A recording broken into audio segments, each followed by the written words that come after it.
Graham felt his blood run cold. What Margaret had told him the night before wasn't just her story, it was his suddenly.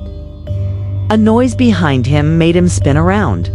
Margaret was standing in the doorway of the shed, but her eyes, they weren't the anxious, tearful eyes from the night before. They were blank.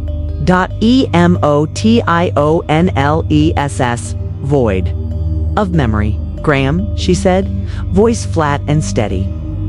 "Why are you out here? What time is it?" Graham's throat tightened. "Do you remember who I am?" Margaret blinked a few times, then gave a soft laugh. "Course I do. Why would you ask that?" But Graham noticed she was holding her phone, and on the screen wasn't her contacts, not messages.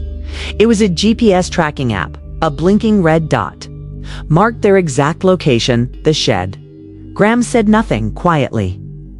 He closed the chest, lowered it back beneath the broken concrete, and pulled Margaret away. They were being watched, or worse, they had always been controlled. Graham didn't sleep that night. The box had been temporarily hidden back under the cracked cement floor, but not because he was afraid someone would find it. It was because he wasn't ready to face himself. He sat in silence, watching Margaret sleep on the couch, her breathing steady, still holding her phone in her hand.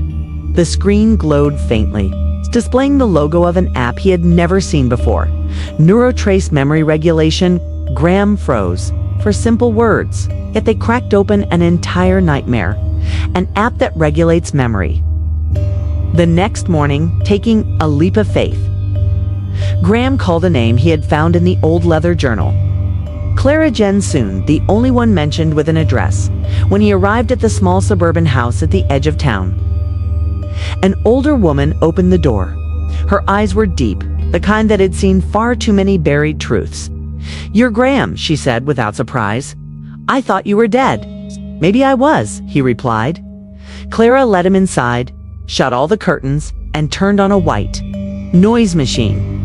Then she handed him something, an old video file stored on a memory card.